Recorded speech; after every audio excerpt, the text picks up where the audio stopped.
You're listening to the Southampton Delivery Podcast, a podcast dedicated to the Southampton Football Club and all of the SFC fans.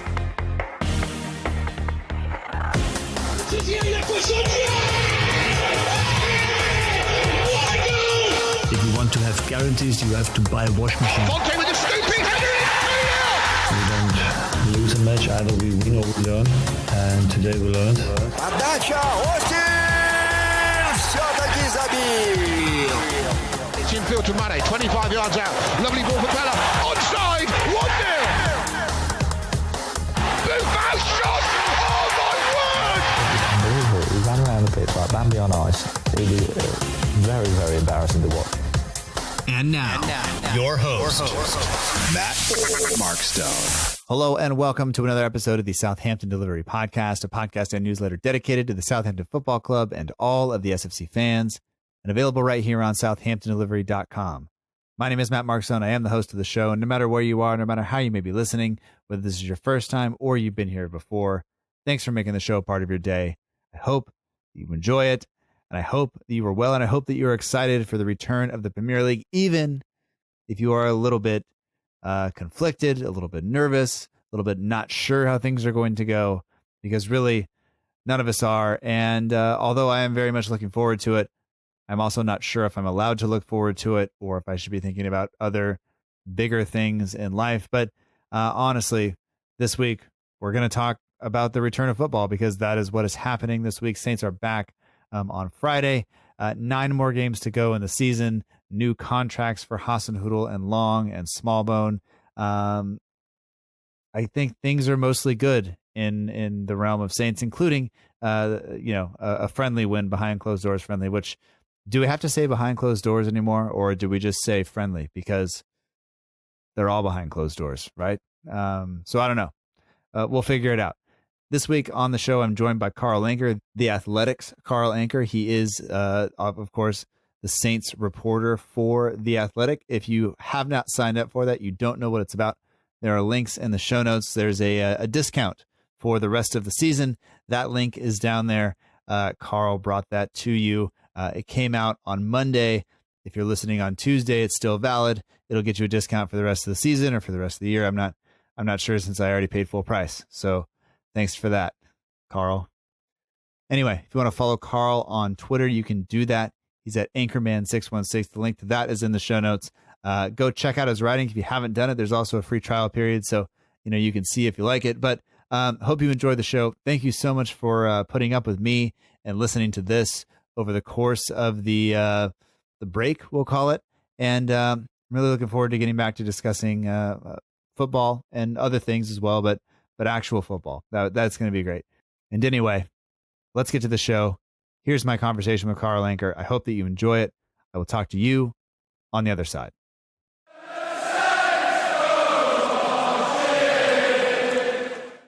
We'd like to welcome back to the Southampton Delivery Podcast, Carl Anka. You can find him on Twitter at Anchorman616. The link to that, of course, is in the show notes, along with the link to The Athletic, because that is that's one of your jobs, and that's where you write about Southampton, and that's what we're here to talk about. So, Carl, welcome to the show, and thanks again for joining me again ahead of Saints' first match, and I don't know how long.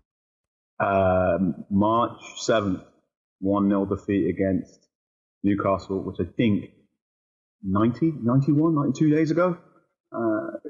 Wasn't the last time I wore a turtleneck, but it was close. Well, the weather's got to be getting non-turtlenecks. Is it still turtleneck season, or is it always turtleneck season? It's very much not turtleneck season. The joke my friends are saying is, what happens if you completely miss all of summer and then you just go straight back into turtleneck season by the time we see you again? Oh my God, that might happen. Could happen. Yeah. Ooh. Yeah. Well, I mean, things I think are opening up a little bit in terms of restrictions relaxing. Are your gyms open yet? No, they are not. I very much look not gym ready.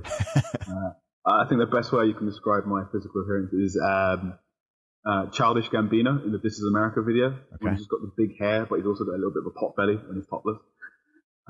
Yeah, I think that's pretty much what I look like. All right. I think you're not the only one. It's the people where I live have been like congregating on the trails where like I like to go run, and it's like, if you could don't stand on the trail. Like you can't do that. Like you just block people's way. And then two, like, some of us are trying to work out.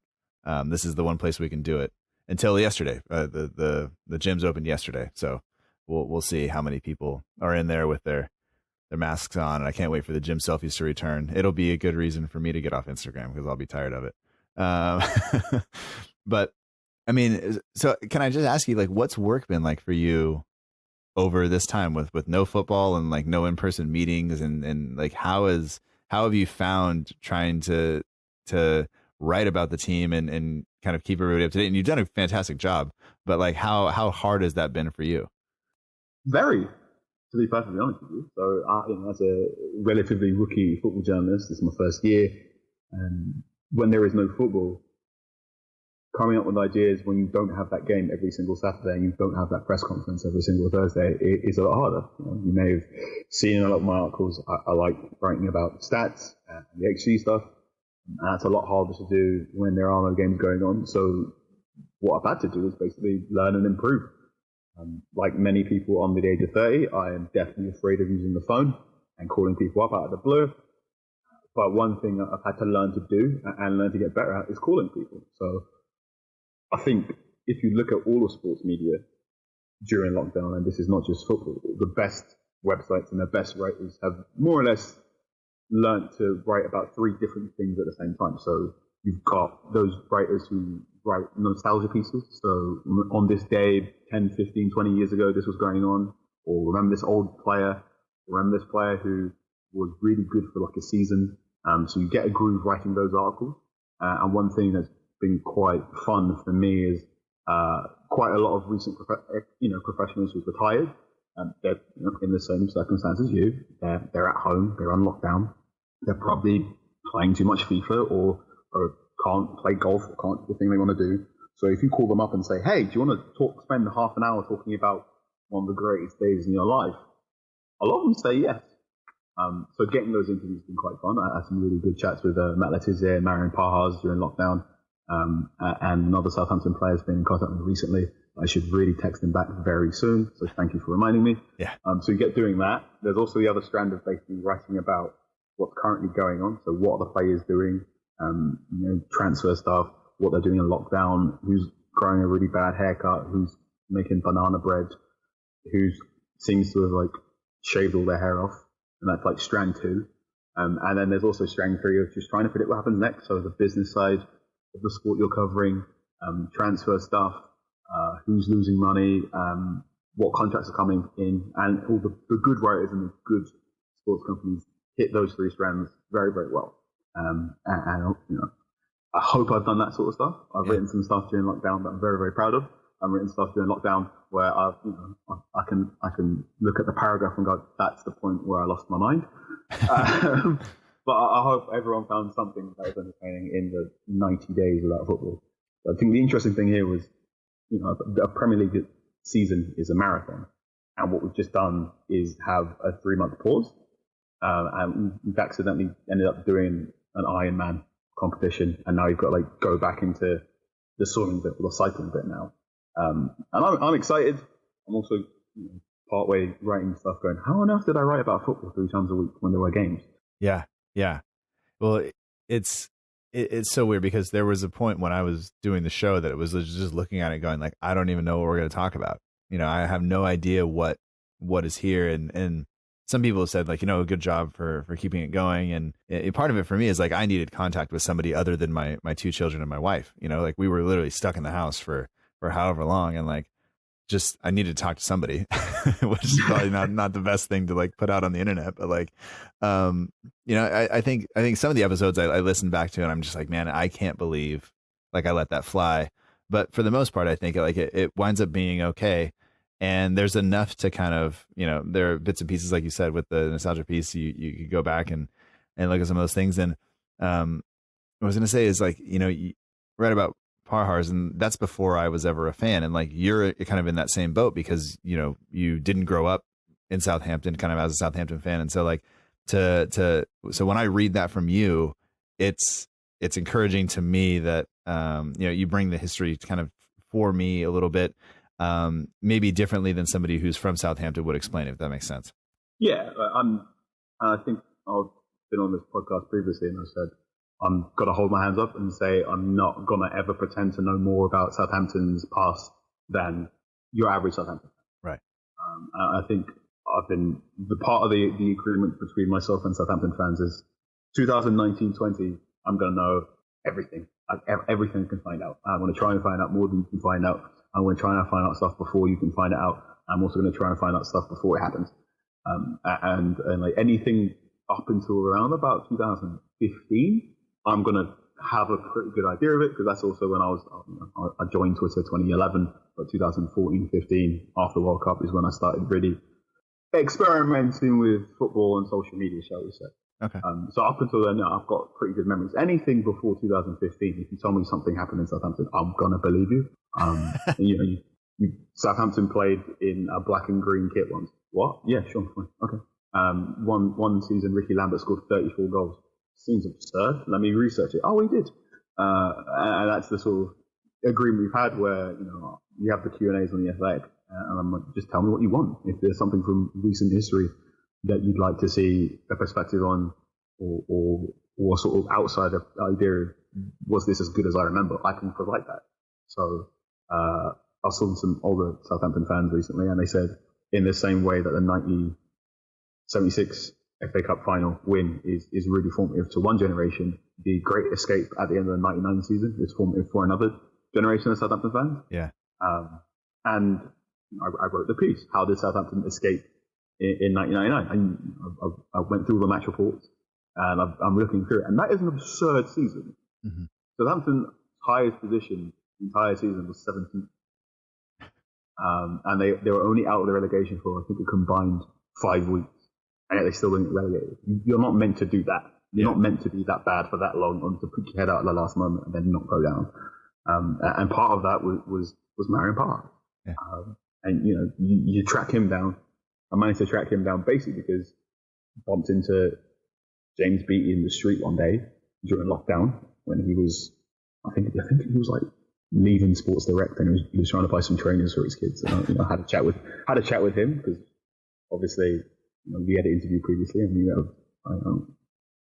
if I see him in the street, I'll say hello. He's very nice and very friendly. And I said, I'm thinking about doing this. And I said, I'll see what I can do. And that was a really nice way of going about things. And that's something that would that have happened outside of lockdown? I don't know, but it's definitely a nice surprise that can happen nowadays in this new normal, shall we say? Absolutely. As long as you recognize him with a mask on, I think it's that's the big challenge. He hasn't got the frosted tips anymore, but he's still very recognizable. That's good.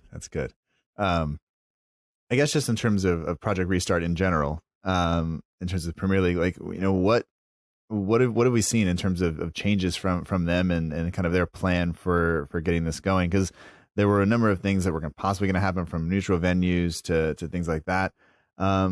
We've settled, I think, on playing home and away, no fans in the stands, limited journalists, all this stuff. And then we have the kind of impact of 5 subs that we'll talk about in terms of how this is going to affect the team. But I mean, what are the major kind of developments that have come from the Premier League in general during this period? I think it's a bit like society. So obviously you were going to lockdown, and I'm not going to hide my political affiliations. Part of me was like, maybe if we go into lockdown and all things happen, we all emerge and like, socialism seems good. We should have a fairer society. And then it got to a point where, no, actually, maybe hyper-capitalism means we're going to have to continue the way we always have done. And I think there have been so many possibilities for the Premier League coming back. I think right at the start, you had West Ham, Karen Brady at West Ham, putting together a very convincing and a very honest case for avoiding the season. And she was very much, she's like, I'm in charge of West Ham. We are just above the relegation zone right now.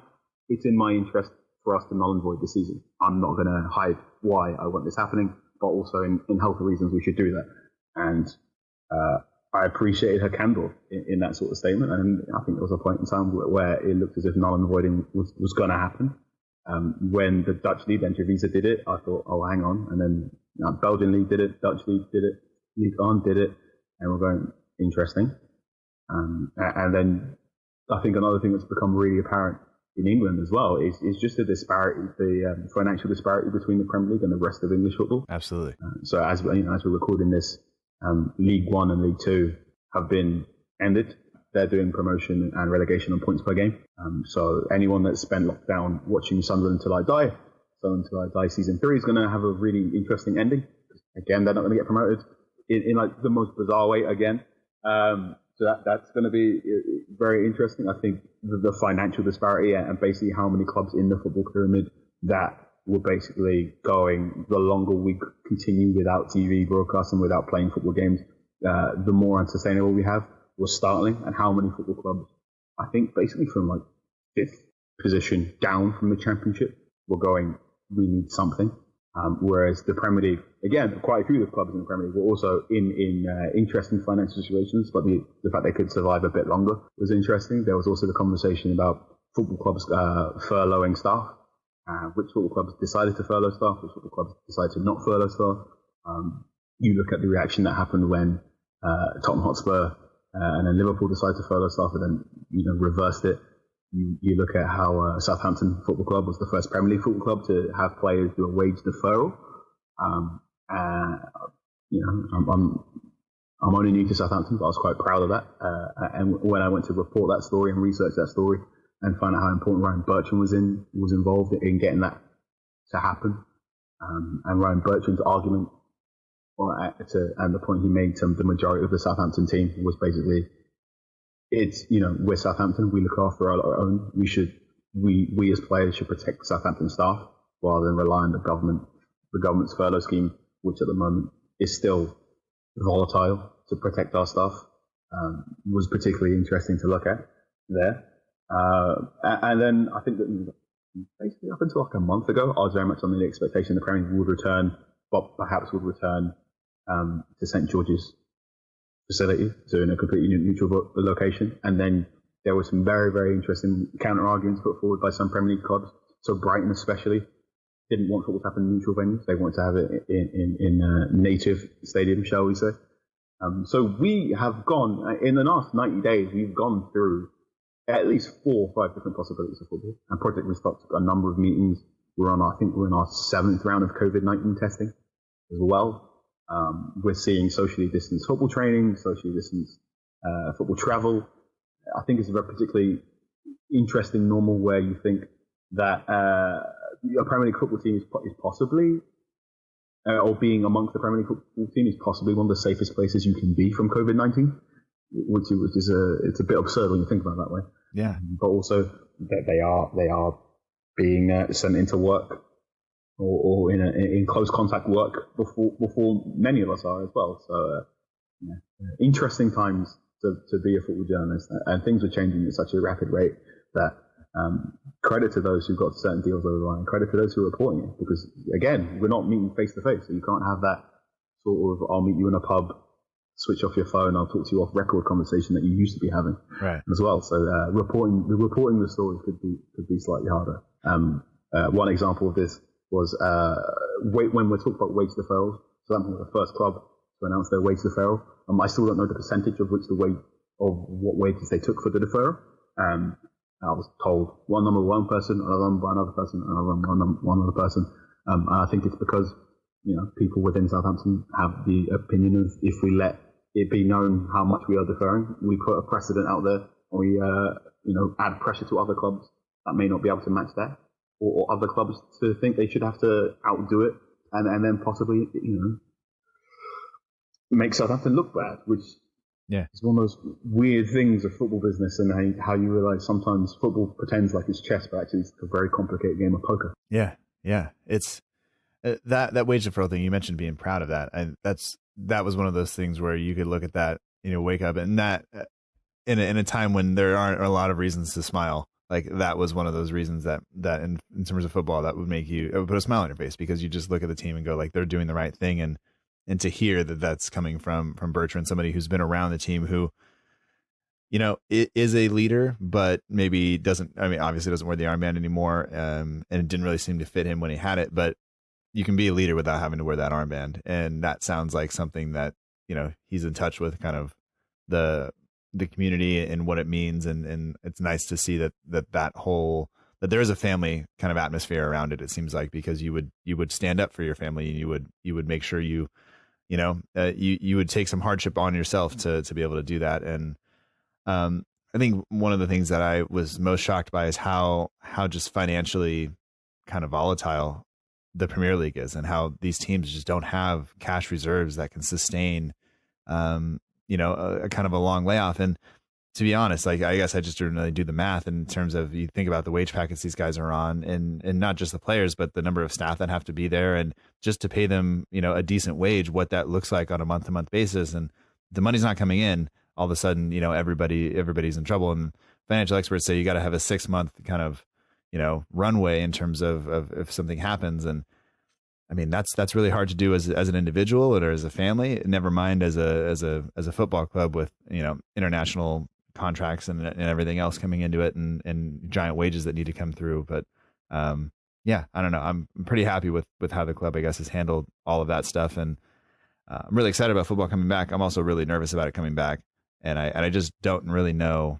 I don't know how to feel about it officially, but I am conflicted, I guess.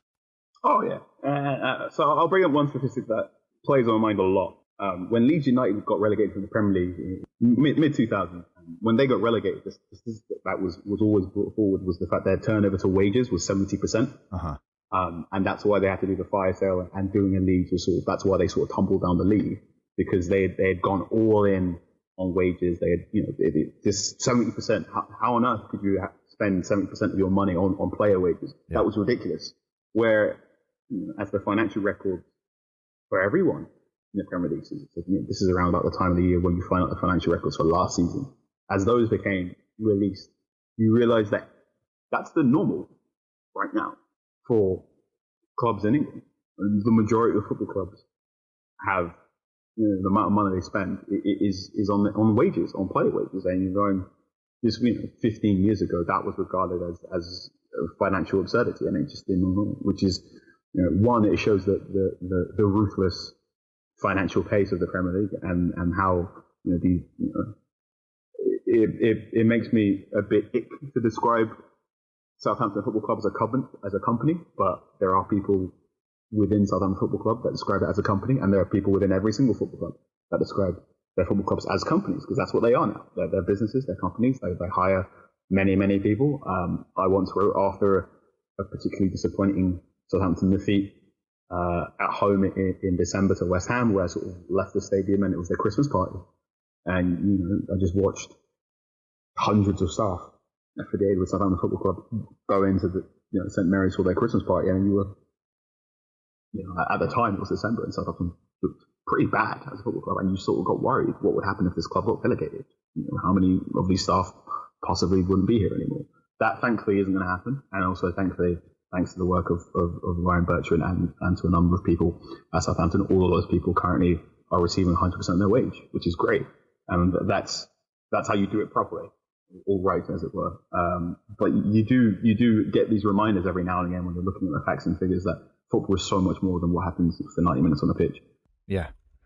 It is one of those times when I think it's difficult to remember that sometimes, but then you get, I don't know, 90 plus days to focus on the other stuff that goes on, and you realize there's just how important all that other stuff is to making the football happen. I don't know.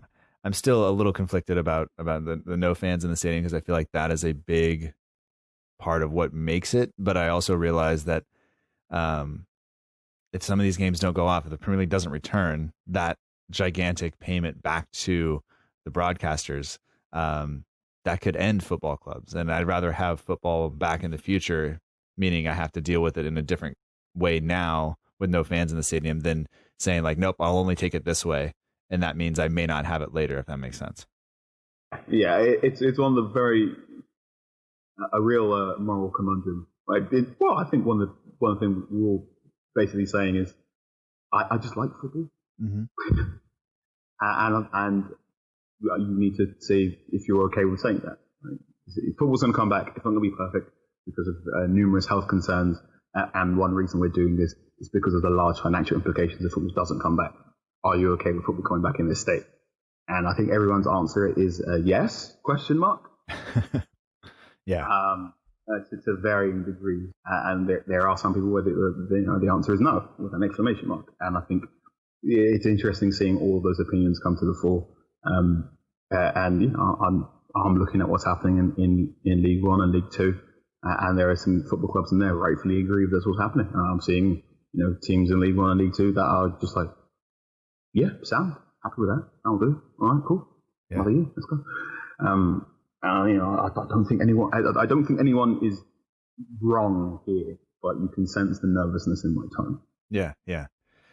Well, I mean, Tranmere definitely not happy with how the thing. They feel like they were voted out of the league essentially, because the way it shakes down for them is that they get relegated without getting the chance to defend themselves, basically, and that is unfortunate. And you're talking about all the kind of implications down the league. I didn't realize once again how big the financial disparity between the Premier League and the rest of the football pyramid is. Like it's so ridiculously weighted towards the Premier League, and you understand, we want good players in the top division and all this other stuff, but I mean, some of those football clubs couldn't even afford to do the testing to be able to restart their season. The gate receipts for them are so important, whereas in the Premier League, it accounts for not a huge percentage. I think it's usually somewhere between 20 and 30% of their wage, or their income, which is not nothing, but the rest of that's coming from match day stuff, and whereas in the lower divisions of the football league, like it's completely the other way. They're reliant on that match day income, and without fans in the stands, they just couldn't afford to do it. And I don't know. It's I don't know. Once again, I don't know. This is fine. I think that is the great thing about what's going on is I don't know. Yeah. And I think the answer for a lot of people when we're talking about return to the Premier League is I don't know. What's it going to look like? I don't know. Are things going to happen? I don't know. What's the transfer window? I don't know. This is the great unknown of the English football. And anyone that is talking as if they have a large idea what happens, well done. Because I don't. Yeah, to try to put it all together it's been one of those things. Like I like big complex problems, something I'd much rather sit and think about and try to work out than just like little things that you can answer, yes or no to really quickly. I think I don't know why, but that's just part of what I enjoy about it. So being able to talk about these things and flush them out is something I don't know, I kind of enjoy. But I have a question. I don't know if you can answer it because I don't quite know if there's an answer, but is there any indication from Southampton or other teams that this kind of stoppage may change the way they approach their finances? Like, can you see them, trying to shift that back a little bit in terms of the amount of wages they're paying in relation to income, or saving a bit more money, or something, writing things into contracts where, if we have an extended layoff like this, then the players will, kind of mandatorily defer wages or whatever. Is there any indication that something will change as of this, or we just kind of run forward again and hope that nothing happens and just kind of go like, oh no, we had no idea this could ever happen again? I would certainly hope not. I'm going to say I don't know, but I would certainly hope there's going to be some sort of financial rebalancing in the months coming forward, because especially if you look at what's going on in Serie A, Italian football's been very clear in that if someone does come test positive for COVID-19, they will go back under lockdown again, and that'll be another pause. I think Italian football is particularly precarious right now, and very honest and sort of, we're coming back, behave yourselves, because we will easily just go back inside. I think Liverpool Football Club and those around Liverpool Football Club have talked about the way they're going to rebalance themselves going forward. I think that became quite apparent in the Timo Werner case as well. Mm-hmm. So Timo Werner's looking like he's going to go to Chelsea. And I think the discussion is basically, you can't really go to a Liverpool player right now who has taken a wage deferral and then say, thanks for taking that wage deferral. By the way, we've just spent 60 million to bring Timo Werner in, and also he's going to be on 200 grand a week. Yeah, and also he's going to replace one of you. Yeah. You can't really say that to someone like Divock Origi, which I think is sort of an interesting sort of, this is another way of the implications of what's going on. This is why I say no one knows what's going to happen in the transfer market. But on one hand, you could see some kamikaze spending as clubs try and get the fantasy player to try and goose ticket attendance when football does come back, or like stabilize themselves in the Premier League, or you could see like a return to trading and bartering and the growth of swap deals. We'll see. Yeah. This is when I wish that Højbjerg was, being in connection with somebody other than Spurs, who will probably not drop a ton of money to do that. I would much rather have them be linked to something like Chelsea or somewhere where they're just going to splash the cash and say, we're going to bring this guy in. Just because I think Southampton needs money, and if the market goes, the transfer market values kind of dip, I think that really hurts us. That said, somebody was saying 26 million for Vestergaard, which I don't know why we didn't sell him already. I don't know. I mean, we've changed the number of subs. Why can't we just sell a guy when there's not a transfer window? Let's just make it happen. But anyway, let's talk about Southampton a little bit, if that's okay. There was talk beforehand. We weren't no new contracts until 36 points. Obviously, things change with the lockdown and contracts coming to an end. I guess at the end of the month. So, I mean, was it a surprise to see that the contract extensions were handed out to Ralph first of all, and then to Long? I think small bone as well. Any of those things kind of shock you? No. So one of the first things to peek behind the magician's curtain, shall we say, we don't write match reports at the Athletic. We do sort of debriefs and whatnot. So before the game starts, I say from a Friday, basically, I start formulating the idea of what I want to write about on the Saturday, or want to study on the Saturday. And for a long time, I wanted to write about Southampton have reached 36 points. Here's what happens next. But when Southampton got to 34, they lost against West Ham, then they lost against Newcastle, and I sort of had to delay those pieces and couldn't quite get there. And then basically at one point during lockdown, I went, look, I've been trying to write this article for a while, so I'm just going to write it. And it was basically describing all the things that are likely to happen next when football comes back, or when the summer happens. And those included handing out a contract to Shane Long, handing a new contract to Ralph Hasenhüttl. I got some of the numbers wrong there, so I knew Shane Long was going to possibly get a 2-year contract extension based on just murmurs, and I think I'm beginning to understand Ralph Hasenhüttl's poker face. There was some serious conversation about Ralph Hasenhüttl being handed a 3-year contract extension in February, but they wanted to wait until the end of the season to announce it. But I think it became so obvious that Ralph was their man and the person to lead Southampton for the future that they thought they should announce it now during lockdown. And I think sort of contract extensions of that ilk are, I don't like to compare Liverpool and Southampton too much because it can be a lazy comparison, but I think when Jurgen Klopp got his extension at Liverpool, he sort of went, yeah, this is, I'm going to stay at Liverpool for as long as possible, but I'm doing this just to utterly confirm it for people on the outside and people on the inside.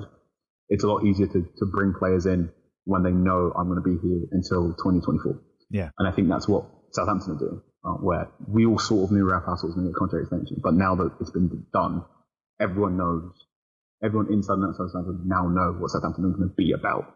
Yeah. Until 2022, hopefully until 2024, when Ralph possibly sign another contract extension. They're going to play in this 4-2-2-2 shape. They're going to be a high pressing team, and it's all going to be about running and working against the ball. And if you don't want to do that, then go away. Yeah. And I think I've written about this recently. For the next 2 or 3 years, Southampton are going to be a pain in the arse to play against because they're just going to try and beat you up. Yeah, that's good luck. I'm here for it. I will get up on a Saturday morning to watch that, or a Thursday afternoon, whenever we're playing, over the current situation, the current schedule. I set this podcast up to come out on Tuesdays to give me time to talk to people after matches and kind of plan it out, because the time difference helps me sometimes, but sometimes it works against me. And then now we just have games all the time, and I'm just like, oh, well, we'll see how it goes. I'm excited and terrified. Yeah. You'll be. Yeah, good luck. How are pre-match press conferences going to work? I should know this from watching the Bundesliga, but I haven't been paying that close of attention. You gonna Zoom with Ralph Hasenhüttl pre-match, or what's going on? That will most likely be the plan. So there's that phrase. I don't know, but the plan is very much we'll be doing virtual press conferences and for Well, I'm under the impression I'll be doing virtual press conferences until at least the new year. Okay. And that will bring an interesting order to things, I think. I'll probably have less time to study how Ralph moves his hands when he's talking as well. Yeah. Well, hopefully, Saints are a little better at managing the waiting room than some of the teachers in America who were dealing with, very weird video takeovers. If anything weird happens, it wasn't me, just so you know. When we look at some of the contracts that were handed out with Long, especially, I think the Hasenhüttl contract, I don't think you'd be hard pressed to find a Southampton fan who kind of says, this is not a good thing. Whereas Long, maybe you have more of an even split. And I think maybe because of the situation we're in, where most people like Ralph Hasenhüttl and what he's doing with the team and the stability that he's going to bring. And then, like you said, just the pain in the ass nature that we're going to be to play against. Then maybe now we like Shane Long a little bit more because Ralph likes him, so we should like him, and that's kind of how it goes. But I still think that there will be people out there who don't really like the idea of having Shane Long around the team because he doesn't score enough and he's getting older, and what if the speed goes and everything else. But I mean, for you, how important is that just in terms of a partnership for Danny Ings, and what are Saints' other options if something happens to Long? What do you see happening up front, and who would be the next person to partner Ings, would you think? All big questions. Yeah. Like Shane Long is not a prolific goal scorer. He has something like 50 Premier League goals in something like closer to 200 appearances. However, Shane Long has the record for the fastest goal in Premier League history, and I doubt that record will ever be broken. And he got that goal immediately from kickoff. He just charged something down where most people wouldn't know, and it went in. And that's going to be for the foreseeable future. He broke the Kingswood record that stood for the best part of a decade. I think it's 7.69 seconds. Unless you're scoring directly from the kickoff, I think Shane Long's going to be in the Premier League history records for at least a generation. I think that epitomizes Shane Long. That guy works hard. He works hard in a way that other players don't. And in a high pressing team that works like Southampton, Shane Long is incredibly important to how everything works. And he, especially in the second half of the season, has been really, really important to help Danny Ings play the 90 minutes that he wasn't playing at the start of the season. If you look at Danny Ings' minutes for Southampton, he's only really completed 90 minutes, single digit times for Ralph Hasenhüttl. Hasenhüttl really, really likes to manage his minutes and tries to get him off in the 70th minute and then play Shea Adams or then play Michael Obafemi. And that will most likely be the same thing going forward because Shane Long is trying to run the channels forward, so Danny Ings doesn't have to do that. He's the glue guy. He makes everything work. He's also the best way for someone to get the ball up the pitch because he's very good in the air and gets the flick-ons and holds the ball up as well. And he does it in a way that Southampton's other options don't do. Yeah. When Shane Long's not on the pitch, I quite like Michael Obafemi. I think he's sort of made a reasonable claim to be the third choice striker for Southampton because Shea Adams still hasn't caught fire in the way that a few of us thought he would. Yeah. I think one thing I think I'm particularly interested in, and it's going to be hard for me to evaluate, but I think Shea Adams plays better with Michael Obafemi rather than plays better with Shane Long. I think there's just something about the way Shea and Obafemi are speed first and like the ball being played in front of them into space rather than to their shins where they've got backs towards goal. That makes that partnership better. And I'd still like to see Shea Adams play up front with Danny Ings, but we'll see with that one. Yeah. Shane Long getting a 2-year contract deal is really, really important. And in 2 years, he'll be a bit older and possibly wondering if he wants to keep playing football. He will be very important to get to build the foundation of what Hasenhüttl wants to do at Southampton, even in a non-playing sense. What he does in the dressing room, what he does in training, and talking to all the younger players. This is why we run. This is why, even when it's the 75th minute and you can't run anymore, this is the importance of running. This is how we get our assists. Like Southampton get it. The perfect, like the platonic ideal of a Hasenhüttl goal is Shane Long running up to catch the left back who's like slack in possession, winning the ball, and then just squaring a 5-yard pass to Danny Ings who just has to tap it. Yeah. That's it. Just hard work off the ball so you can do the easiest thing on the ball. And I think that's why Shane Long has the contract. And I think that's why I think the striking order right now for Southampton is Danny Ings number 1, Shane Long number 2, Michael Obafemi number 3, and then Shea Adams number 4.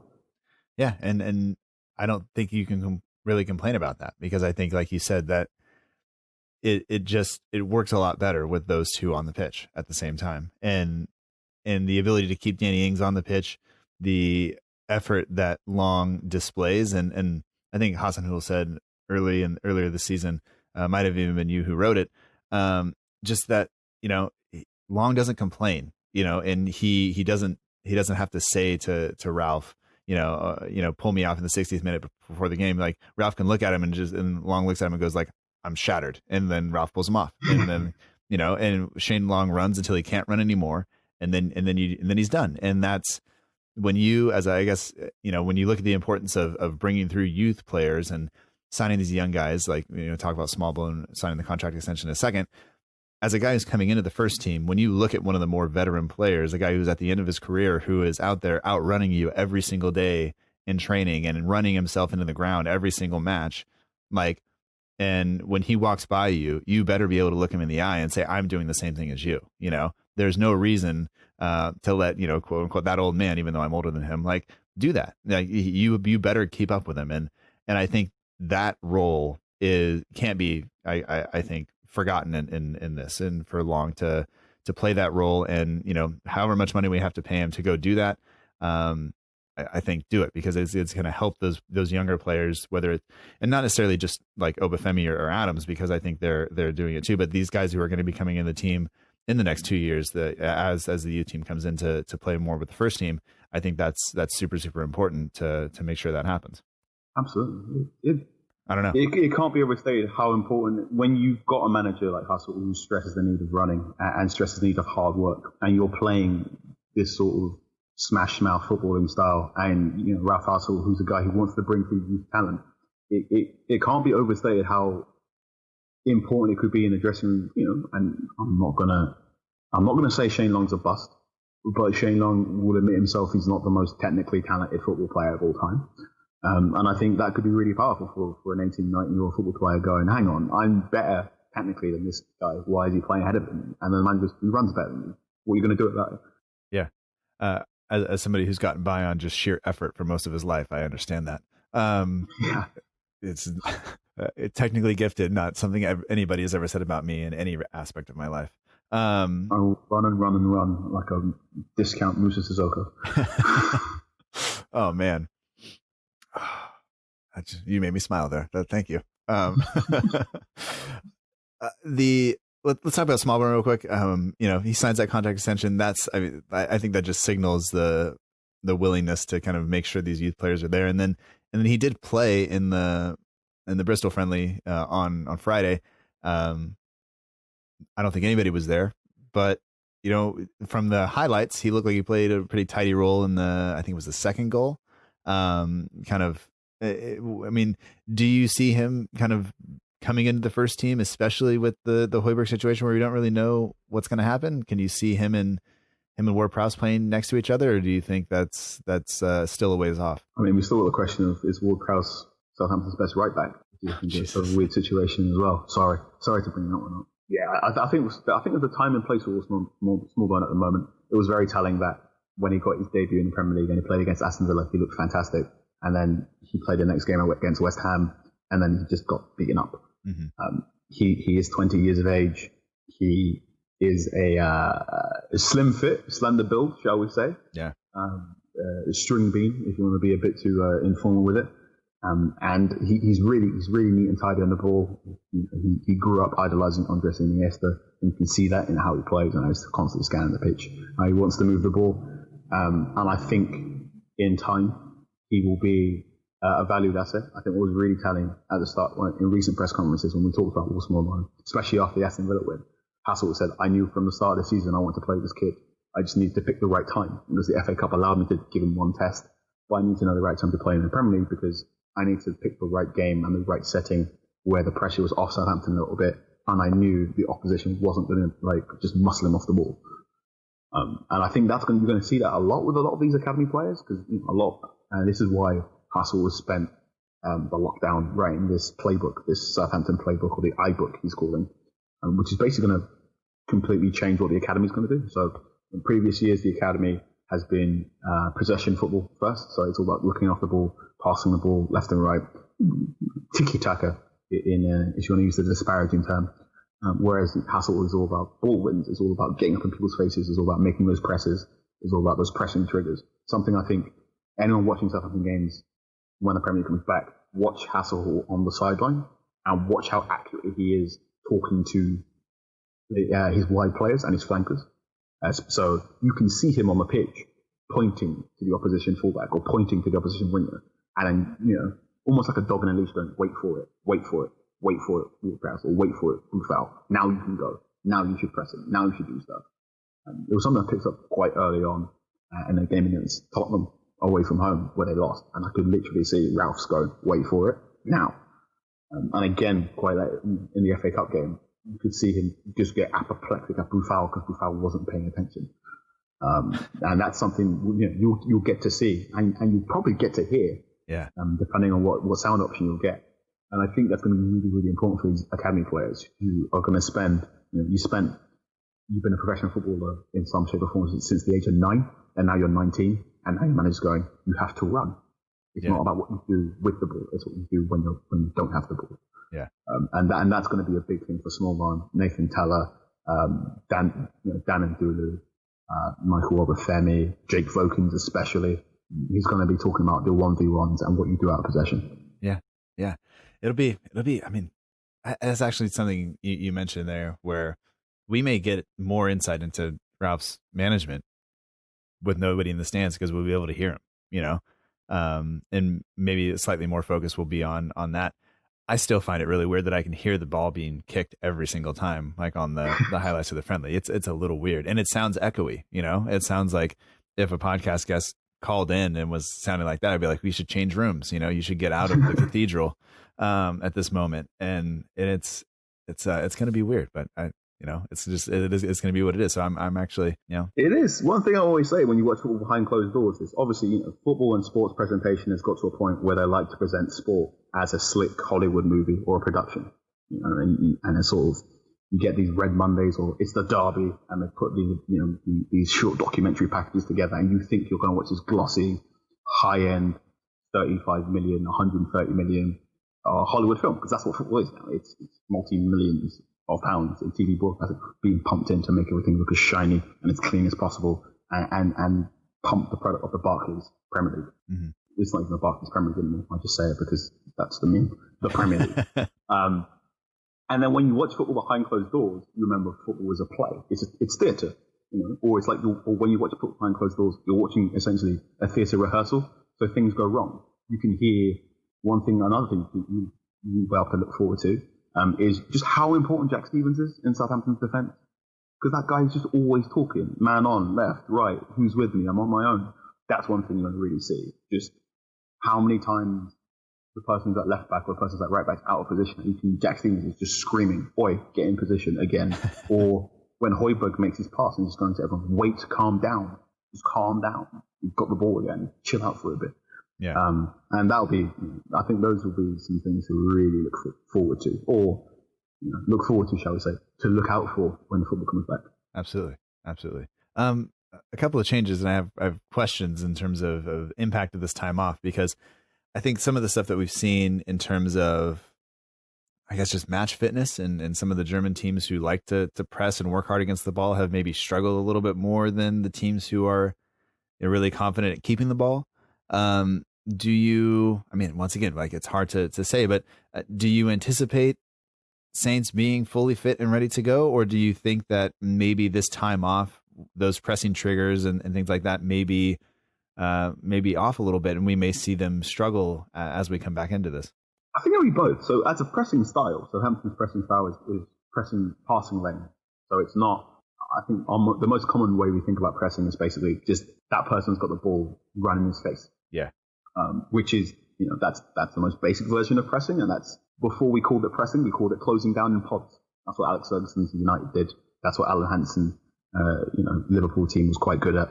If you look at really old match of the days, or if right now in England, they're showing some of the old Euros from Euro 96. And you can hear commentary about how Venables' England is closing down in pods. It's pressing pressing's been around forever. It wasn't invented by Jurgen Klopp.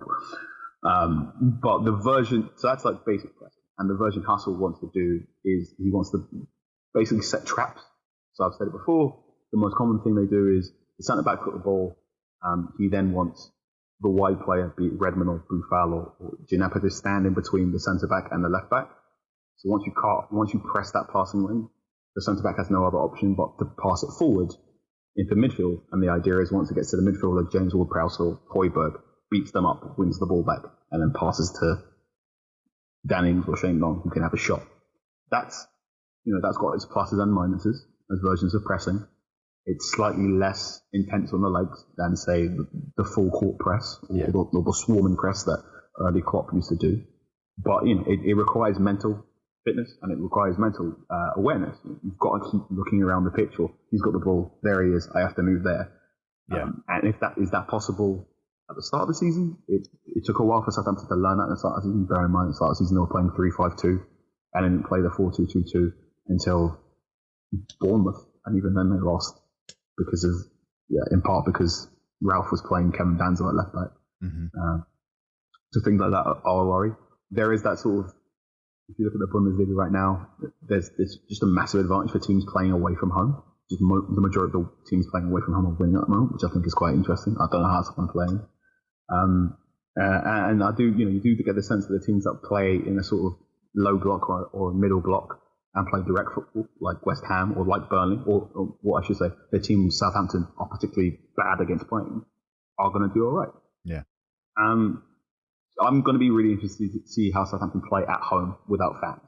Because Southampton's home record is atrocious. Yeah. They've only won 4 games out of 15 at home this season. If you look at them historically, on average for the last 3 seasons, they only win 5 at home. So anyone who has a season ticket and watches Southampton, fair play. So spend all that money to know you only want to see your team win 5 times a season. Yeah.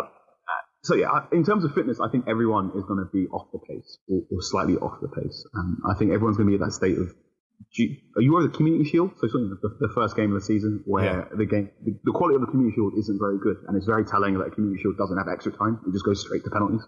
That's like, because they know you won't be able to run back much longer. Okay, let's go straight to penalties. And I think that's where we're going to be for the first 3 games. So, we only know the times and the dates and the television schedules for the first 3 games. I think the first 3 games will be played at a Community Shield pace. Okay. All right. Well, that means if Mourinho wins one, he's going to count it as part of the treble. That was shameless, wasn't it? Yeah.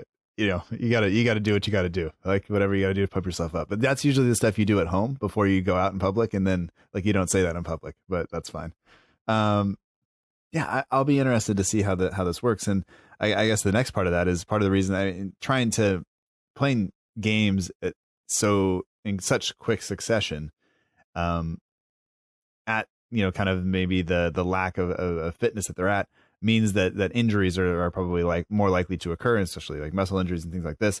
5 subs have been implemented, I assume, to kind of mitigate that.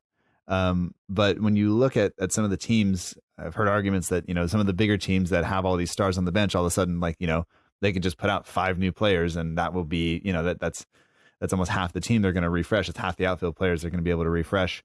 Are Southampton going to be hurt by this, or do you think this will be the chance for some of the younger guys to get into the team, or how do you see that playing out for Saints? I think it's both. I think it's a case of the bigger teams are going to have an advantage. You only have to look at how stocked Chelsea are in central midfield options to be like, oh god, that's going to hurt, right? Southampton have already played Chelsea twice. Yeah. But at any point in time, just going, okay, we'll take off N'Golo Kante and then bring on Ruben Loftus-Cheek. Yeah. Or we'll take off Hudson-Odoi and we'll put on Christian Pulisic, and that's power, that's strength in numbers. Yeah. And there are some teams that are very much overstocked or have very good stock in a lot of good positions that can make the big teams have waiting. And there's a very good piece from Michael Cox in the Athletic about how teams will play with 5 subs and how when this sort of COVID-related Premier League, the social distance Premier League stops, we need to go back to 3 subs immediately. There's another good interview with Arsene Wenger on the Athletic where he basically describes what this will do for football, because he was saying when he was in charge of Arsenal, even though you have 3 subs, you only really have 2, because one of them you always want to keep in reserve as for an injury sub or for a red card substitution. Whereas now you've got 5, you've got 4. Yeah. You've got 4 subs.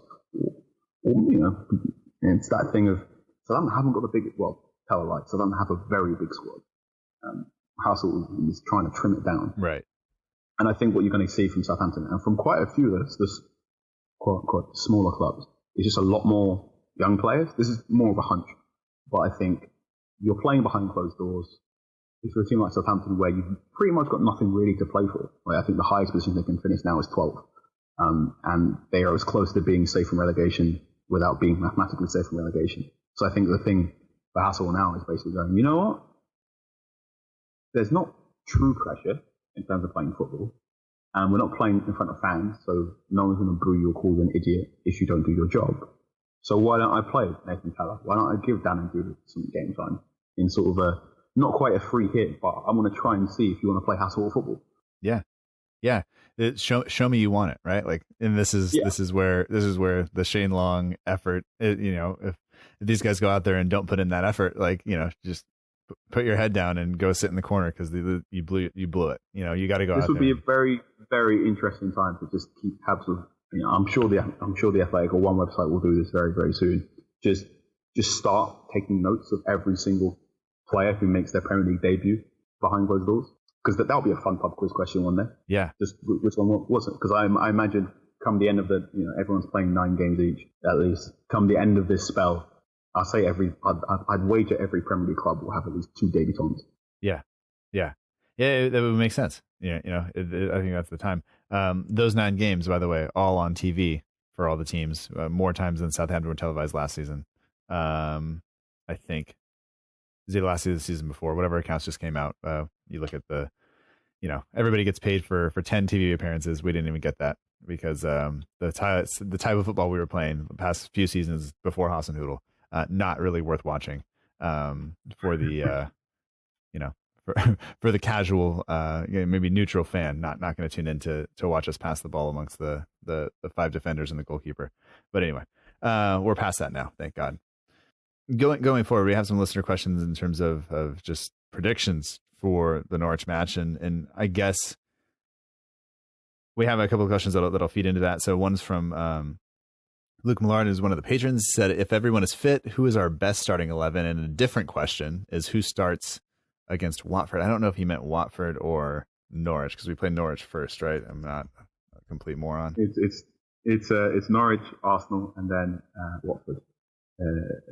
So those are the 3 games that I've confirmed for television and have dates set in stone. And then I think which broadcaster picks up which, it will be coming through in the coming weeks. Yeah. As far as I know, I've downloaded every single fixture to my phone. I get notifications every time the game's about to happen, which I recommend you should all do. Go on the Southampton website, you can get that done. My work calendar has all the games on it, and I've been getting emails that games were supposed to happen because it hasn't.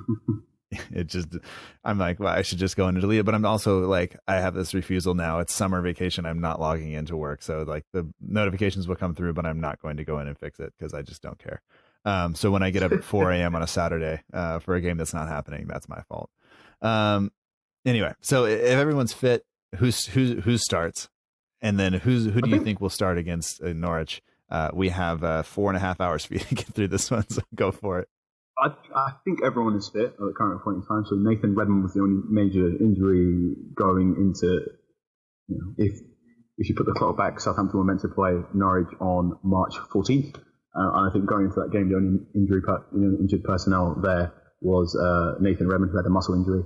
Musa Djenepo is going to have match 1 of his 3-game suspension, which I forgot about it until I had to do some research. Oh yeah, he got sent off against Newcastle. He's got a 3-game suspension. So Shane Long didn't feature in the friendly. I don't know if it's because he's injured or not, but I'm going to expect him to be playing and whatnot. So I think Ralph will want to do what he normally does, which is the 4-2-2-2 system. I think Alex McCarthy is going to continue his run as the goalkeeper in number 1. Ryan Birch will be left back. I think the centre back pairing will be Jan Bednarek and Jack Stevens again. Right back is the interesting one. So in the game against Bristol City, Højbjerg played right back. Previous to that, against Newcastle, Varu played at right back and he didn't look particularly good.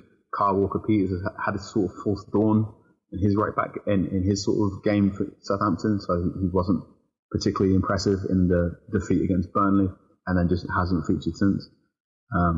There's this question mark where it looks as if James Ward-Prowse might be the best right back for the league for Southampton at the moment. I'd like to see more Carl Walker-Peters. He has 9 games to prove himself and say if he wants to stay at Southampton, or to prove to Tottenham Hotspur when he goes back to Tottenham Hotspur that he's a Tottenham Hotspur player. So, from my personal opinion, give Carl Walker-Peters a go at right back. Midfield pivot, Højbjerg and Ward-Prowse. I think was also telling in the Bristol City friendly, Højbjerg wasn't the captain, Ward-Prowse was as well. Yeah. And Hassel has said it's hard to make someone a captain when it looks as if they might be leaving soon. So I think we might be beginning to see the start of James Ward-Prowse's captaincy, which I think quite a few Southampton fans will be happy with. You know, he's their longest serving player, and he's the guy who sort of helps create most of their goals via his set piece delivery as well. On the wings, Redmond on the left hand side, it'll probably be Stuart Armstrong, who has he scored twice in the friendly and probably healed up from his concussion against West Ham and other related niggles. And then up front, it'll be Danny Ings and Shane Long. Or failing that, will be Danny Ings and Michael Obafemi up front. I think you'll be looking to see a win for Southampton against Norwich. Norwich are a good team, and they want to play possession football, whereas Southampton are a good team, and they like it when the other team has possession. Yeah, so, it kind of plays into our hands a little bit. Indeed. So it'd be good. And I think, like you said, that's probably the best we can do at this moment in time in terms of just the team that we can put out there. Right back obviously is still a hole. There's still a lot to be desired there.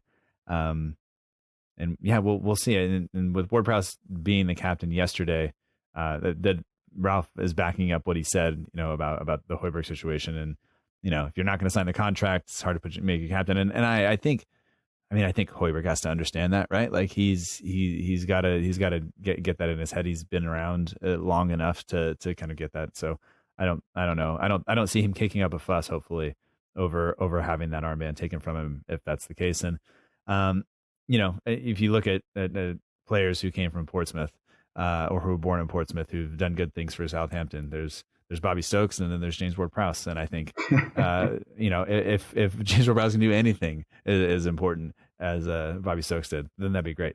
So let's keep that going, please. With that, the games are going to come thick and fast. We'll have 5 substitutes. We'll see, hopefully, I think lots and lots of youth players coming in.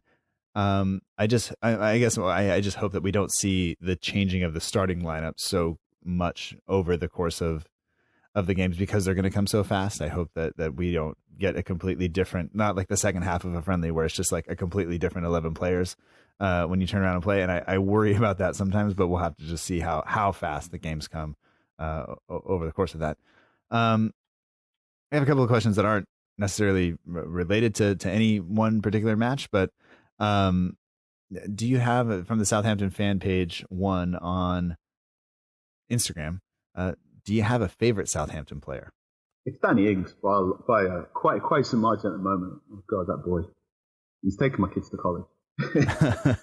I wrote about how at this point it's weird because in a different timeline where COVID hadn't happened, and we'd be in the middle of Euro 2020, and there's reasonable chance to expect Danny Ings would be in the England squad for Euro 2020 if you consider injuries and whatnot, and the fact that Danny Ings was having a fantastic season. Yeah. He scored so many important goals for Southampton, and I think the big thing for him now is to prove the fact that it wasn't a hot streak, and he is the real deal.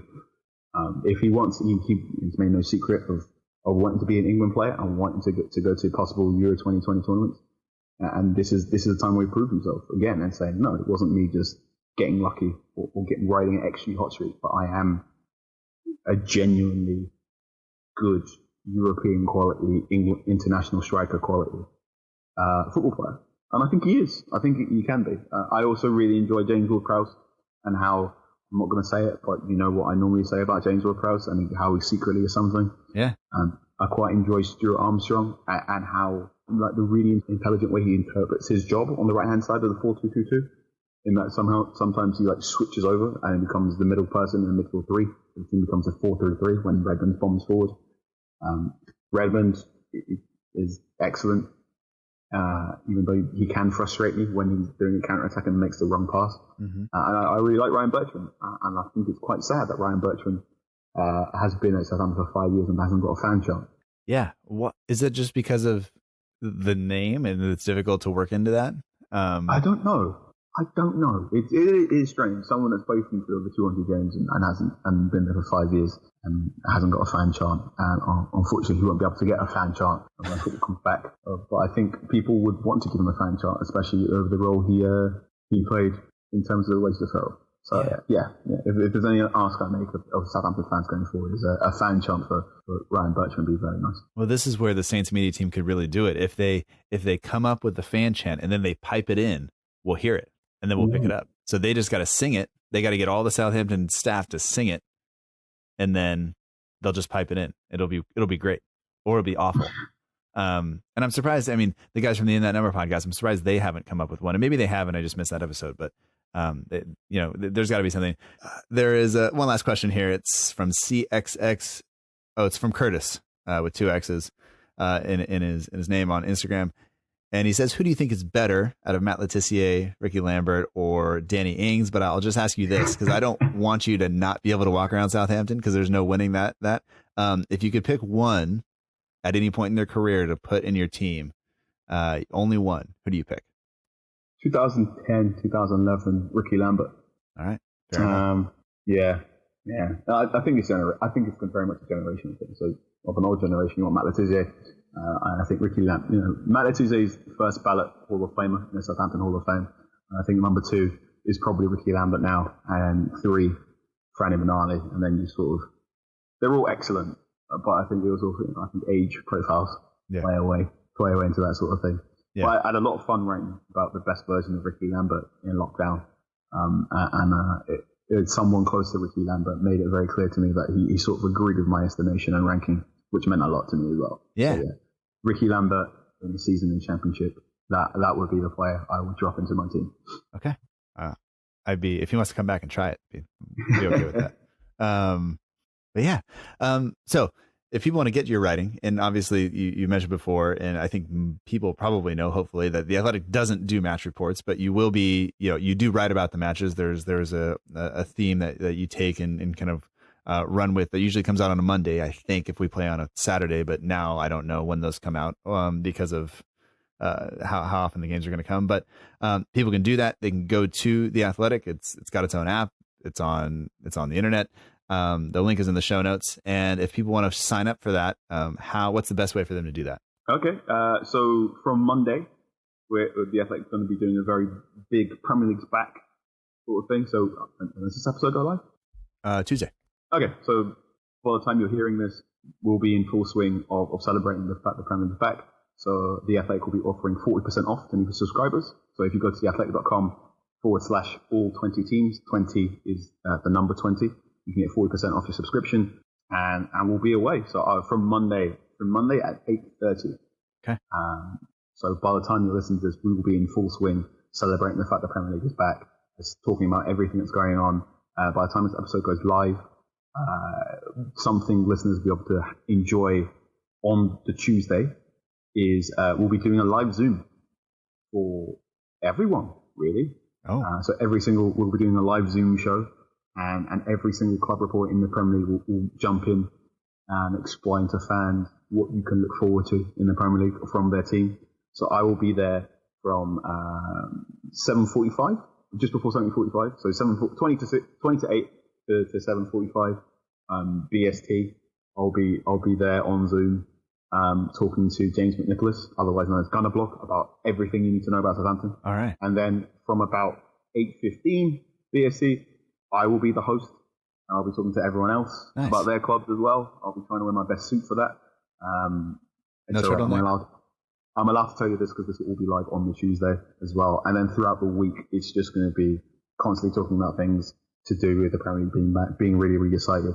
On the Friday, there'll be like a special hour completely dedicated to Southampton on the Athletic UK's Twitter account as well, where we'll just be going through all the good stuff. So yeah, this is exciting, isn't it? Yeah, that's awesome. And it sounds like you're going to be super busy. I have no idea if it's not going to be Saturday going into Monday anymore. I think it'll just be the game is played on one day, and then by tomorrow morning you'll want it done. Okay, which will be a fun challenge. Yeah. I was going to say, I mean that sounds great. That sounds like what I signed up for when I subscribed to The Athletic. So yeah, and I don't pay for anything. So like you should. You're costing me money, but I very much am happy with that. So people should go and sign up, and we'll put the link with the code and everything in the show notes if people want to do that. And if people haven't used their free trial, I mean, you can still do that too. That's part of what The Athletic does offer you is a short trial to see if you like it, and if you don't like it, move on. And you were on a podcast on the TIFO podcast, I believe, which is free to everybody, but also run on The Athletic. And I just want to say I really enjoyed that episode of the show. I probably listened to it twice, driving back and forth. I just really enjoyed I got a lot of insight from you between that and then the Hoiberg interview on Ramble Meets. I had a lot to think about over that couple of days. So thank you for that. Hoiberg interview was so good. Yeah. There's also, I think, Football Daily has an interview with Martin Semmens that explains the. I want to say Football Daily. It's on the BBC podcast. It's got an interview with Martin Semmens. That when Semmens just basically explains why they extended Ralph's contract. Okay, so I would recommend that as well. All right, man. Sounds good. Well, anything else you'd like to discuss before we kind of wrap this up? Just follow me on Twitter. So from Monday, by the time this goes live, there'll be a large thread on my Twitter where I'll just basically share with you all the pieces from lockdown that I think are particularly interesting. You should go hang out. And yeah, the Premier League's coming back. Get excited, subscribe to The Athletic, and look after each other. All right, man. Appreciate it. And thanks again for joining us. Always welcome. If people want to follow you on Twitter, they can do that. It's at Anchorman616. The link is in the show notes. And yeah, man, I look forward to talking to you soon.